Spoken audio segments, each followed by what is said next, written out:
नमस्कार. आज आपण बोलणार आहोत मराठी साहित्यातल्या काही अजरामर कादंबऱ्या आणि त्यांच्या लेखकांविषयी. हो आता आपल्याकडे एक खूप मोठी यादी आहे, हो आहे पण आपण फक्त कोण, काय, कधी हे नाही बघणार आहोत. नाही बरोबर तर एक वेगळा प्रयत्न करूया. या सगळ्या महान कलाकृतींमधनं आपण एका प्रश्नाचं उत्तर शोधूया की मराठी कादंबरीने माणूस नावाचं कोडं कसं उलगडलं आहे. त्याच्या मनातली वादळं, समाजातला संघर्ष, ही सगळी लढाई ह्या लेखकांनी कशी शब्दात पकडली आहे याचा आपण एक आढावा घेऊया. खूपच छान विचार आहे. कारण साहित्य म्हणजे शेवटी माणसाचीच गोष्ट असते आणि आपल्या यादीची सुरुवात तर अशा 2 पुस्तकांनी होतीये जे थेट मानवी अस्तित्वाच्या मुळावरच हात घालतात. मृत्युंजय आणि ययाती. बरोबर. आणि इथेच माझा पहिला प्रश्न आहे, या दोन्ही कथा म्हणजे हजारो वर्षांपूर्वीच्या आहेत, महाभारत आणि पुराणातल्या. हो मग आजच्या काळातही शिवाजी सावंत आणि वि स खांडेकरांची ही पुस्तकं इतकी का वाचली जातात? यात असं काय आहे जे आजही ताजं वाटतं? या दोन्ही पुस्तकांची गंमत काय माहितीये?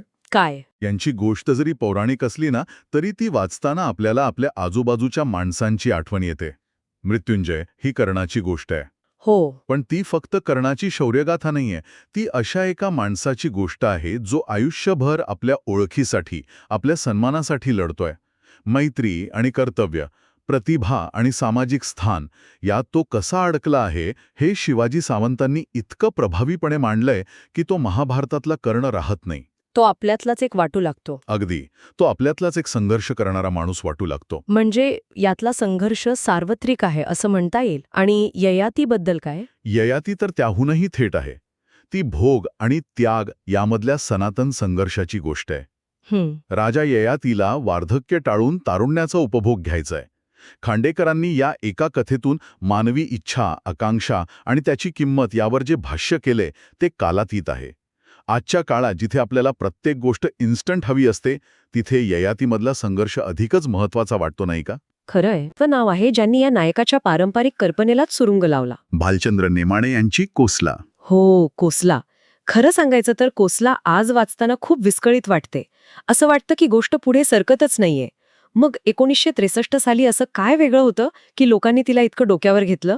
तुम्ही अगदी योग्य मुद्दा पकडलाय.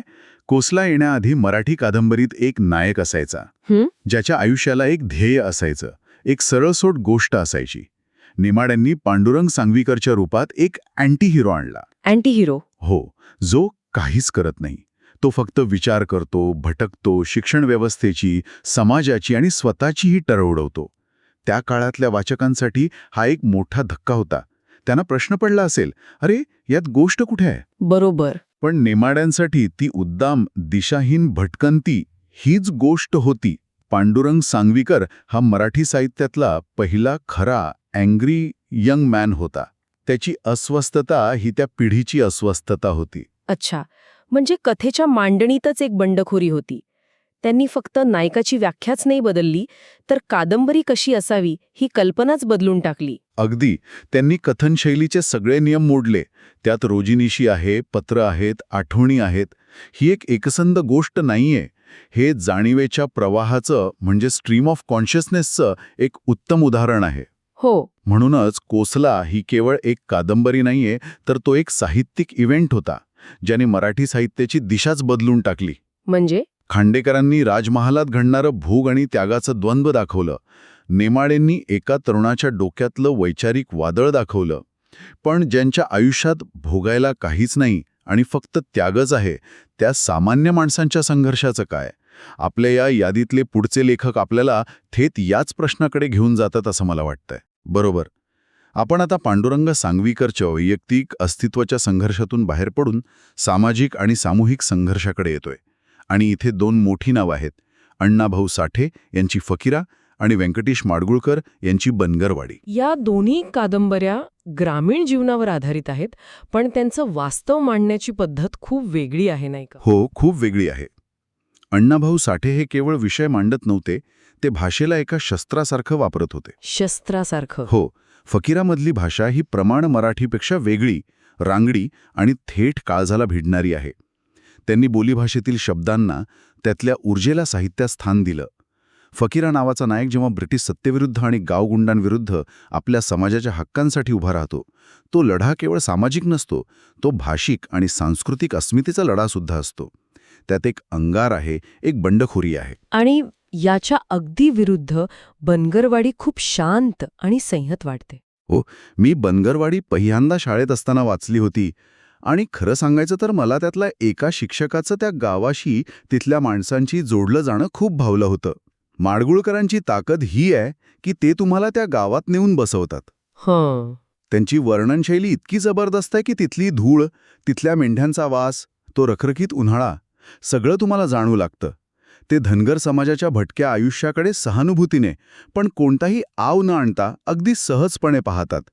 तिथे अण्णाभाऊंसारखी बंडखोरी नाहीये, पण जगण्यातला संघर्ष आणि माणसाचं निसर्गाशी असलेलं नातं याचं अत्यंत सुंदर आणि वास्तव चित्रण आहे.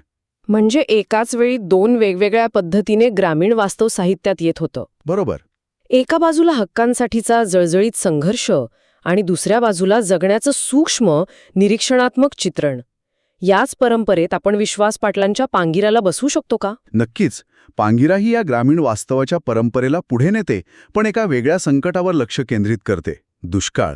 दुष्काळ. पाटील दाखवतात की दुष्काळ फक्त जमीन नाही, तर तो माणसं आणि त्यांची नातीसुद्धा कोरडी करतो. पाण्यावरून होणारं राजकारण, गावाचं बदलणारं समाजकारण, याचं चित्रण अंगावर येणारं आहे. म्हणजे बघा ना, साठेंनी माणसाने माणसावर केलेल्या अन्यायाबद्दल लिहिलं, माडगुळकरांनी माणसाच्या निसर्गाशी असलेल्या नात्याबद्दल लिहिलं आणि पाटलांनी निसर्गाने माणसावर लादलेल्या संकटातून माणसाच्या आतला स्वार्थ कसा बाहेर येतो हे दाखवलं. वा, हे त्रिकूट तर खूपच मनोरंजक आहे. आता मला वाटतं आपण थोडं इतिहासात डोकावून पाहूया. या सगळ्या कादंबरी लेखनाची सुरुवात कुठून झाली? आपल्या यादीत मराठीतल्या पहिल्या कादंबरीचा उल्लेख आहे. हो, बाबा पद्मनजी यांची यमुना पर्यटन. 1857 साली प्रकाशित झालेली ही कादंबरी मराठी साहित्याची गंगोत्री मानली जाते. गंगोत्री. पण ती केवळ पहिली म्हणून महत्वाची नाही. त्या काळात म्हणजे 150 वर्षांपूर्वी या कादंबरीने विधवांच्या दुःखावर आणि त्यांच्या पुनर्विवाहाच्या गरजेवर आवाज उठवला होता. 1857 मध्ये. हो, विचार करा, तो काळ किती कर्मठ असेल. त्या काळात इतका पुरोगामी विषय एका कादंबरीतून मांडणं हे खूप मोठं धाडस होतं. त्यामुळे मराठी कादंबरीची सुरुवातच एका सामाजिक क्रांतीच्या विचाराने झाली हे आपण लक्षात ठेवायला हवं. म्हणजे सुरुवातच इतकी दमदार होती. आणि जर यमुना पर्यटन ही एक शांत, वैचारिक क्रांती होती, तर आपल्या यादीत एक असं नाव आहे जे एका साहित्यिक स्फोटापेक्षा कमी नाही. कोणतं? नामदेव ढसाळांचं गोलपिठा. स्फोट हा शब्द तुम्ही मुद्दाम वापरलात, असं का? हो, कारण गोलपिठाने मराठी साहित्याच्या तथाकथित सभ्य, सुसंस्कृत संकेतांना मोठा हादरा दिला.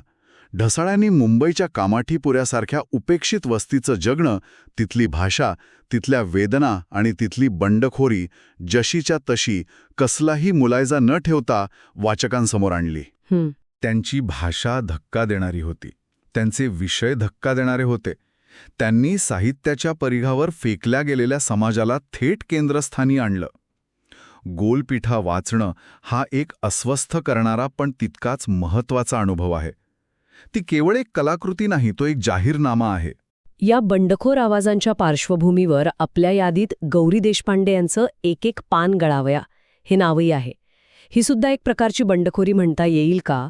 पण ही वेगळ्या प्रकारची आहे, नाही का? अगदी.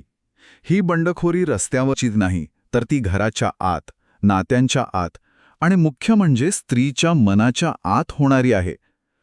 गौरी देशपांडे यांनी स्त्री-पुरुष संबंधांकडे, नात्यांमधील गुंतागुंतीकडे आणि स्त्रीच्या स्वतंत्र ओळखीच्या शोधाकडे अत्यंत आधुनिक आणि मोकळेपणाने पाहिलं. अच्छा. त्यांच्या लेखनात एक प्रकारची बौद्धिक प्रामाणिकता आहे. त्या काळात स्त्रीने स्वतःच्या भावनांबद्दल, लैंगिकतेबद्दल आणि अस्तित्वाबद्दल इतक्या खुलेपणाने लिहिणं, हे सुद्धा एका मोठ्या क्रांतीपेक्षा कमी नव्हतं. बरोबर. त्यामुळे ढसाळांची बंडखोरी जर सामाजिक होती, तर देशपांड्यांची बंडखोरी वैयक्तिक आणि भावनिक पातळीवरची होती. कमाल आहे.